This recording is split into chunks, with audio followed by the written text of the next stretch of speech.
A Chamber of Commerce report says the region's businesses need to be resilient over the next few months. The quarterly business report is something that's been running for 31 years. It tracks business sentiment in the region.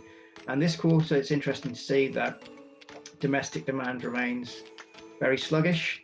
Export demand has picked up this quarter, but again, nowhere near the levels we saw at the start of the year. Recruitment levels have stayed broadly similar. Again, I think that's due to the success of the government's furlough scheme. But the big concern that we're seeing is that capex investment remains very low, and cash flow problems have worsened as well. A lack of cash flow means it's so hard to continue with day-to-day operations. It's so hard to plan for the future, to invest in staff, in training, for example. And it also raises a number of questions for the viability for a number of businesses in the region. Don't get me wrong, the fact that there's been the additional grant funding, for example, for those businesses most affected, really helpful.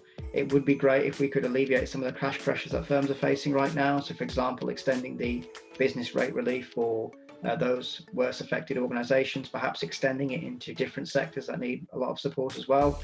But I think these are short-term things. I think in the long term, beyond, say, the next 6 months, and looking beyond the end of this crisis, now that we've got a vaccine in sight, I really think we need to look at the structural reform of the economy. So thinking about more infrastructure investment in the region, backing HS2 in full, for example, is going to be so important for creating jobs and supply chain opportunities.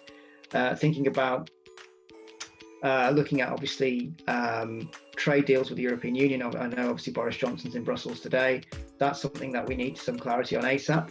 But also thinking about greater investment in the region as well from an R&D perspective. All of these factors, I think, will help strengthen the foundations of the domestic economy and put us back on the path to prosperity.